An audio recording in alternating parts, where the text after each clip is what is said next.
guys, it's been a couple days since my live build with the USB charging station.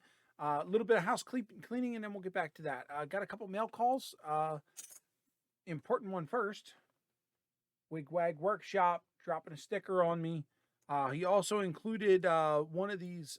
You've seen these floating around a bit. So now I got myself an Otter Valley Railroad track and wheel gauge, which will come in handy. Thank you so much, Stephen from the Wigwag Workshop. There you go. Second, I got an email just shortly after the live stream from Steve Childers, who said, "Hey, I got something for your build that you might want to include. I'll send it up to you." Well, it took a couple days to get here, but the post office finally dropped it. Steve gave me this quick disconnect for the power station so that I can put this inside the box and have this on the power supply. Just have to connect the wires, and then this way I can just quickly connect and disconnect the power whenever I need it, and not have to worry about having those wires already soldered on in the inside. So I'm going to go ahead and get this installed. So let's take a look down here.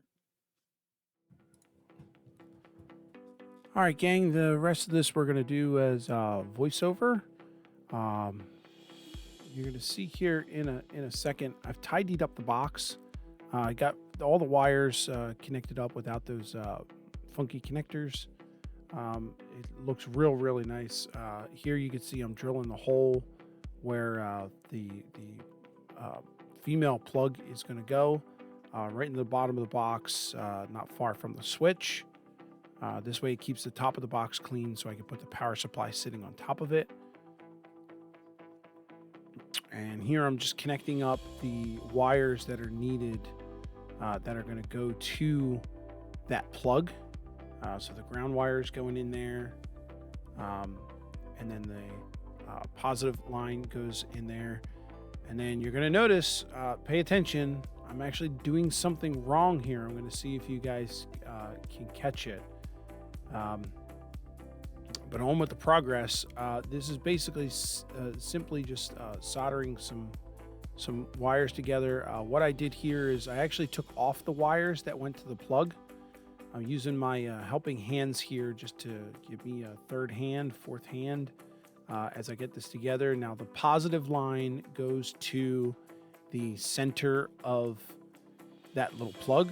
There are two pins that come out of it. It's a little hard to see because it's a far away shot. But there is a center pin, and then the outside would be your grounding pin.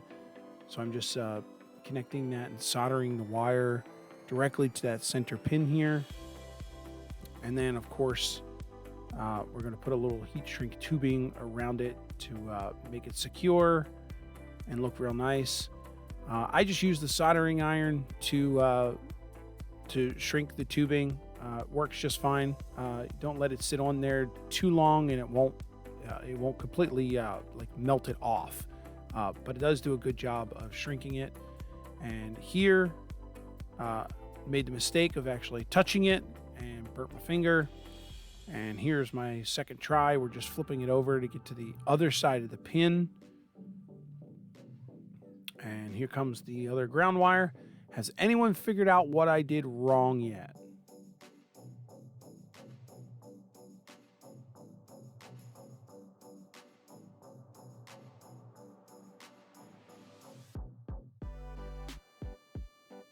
All right, just finishing up on the heat shrink on that negative cable there, and here's where I realized the problem.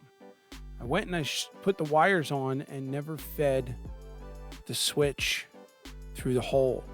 So now, luckily, if I had anything soldered onto the actual switch, this would have been a problem. I would have had to unsolder something. But here, I actually didn't even put the nut on at any point. So here I'm feeding the nut through the wires to get it back to the end of the box, to get it back so I can secure that plug into place. So there we go. Little screw on there. Bada bing, bada boom. There we got a plug. So now we're putting those wires back on. That part's complete. Now we're going to do a real quick connect up with the actual box.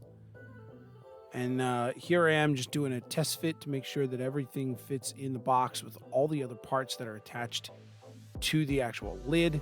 I think I had to spread some wires out just to make room for where those wires came in, but it all fit in the end. Here we're just going to do a quick test fit, put a couple screws in it just to make sure that everything was secure.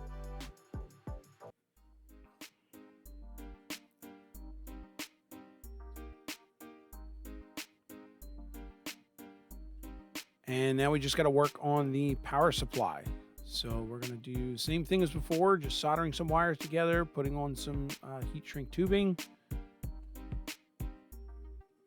Make it look nice and pretty. All in all, this probably took about an hour to do. Of course, I sped it up for you guys. So there you go. Flip the switch. Got a light. We got power to the box, and you can see all the lights are lit up. I didn't need to test anything because I did that live when I got everything working. All right, guys, that's it. Thanks for hanging in with me. I hope you like the project. I hope maybe some of you guys try it. Fair warning, disclaimer: take your time. Know your electric. It's a fun project. Just be safe, and if you don't know what you're doing, consult an electrician. So until next time, rail riders. Let's ride these rails together. I'll see you.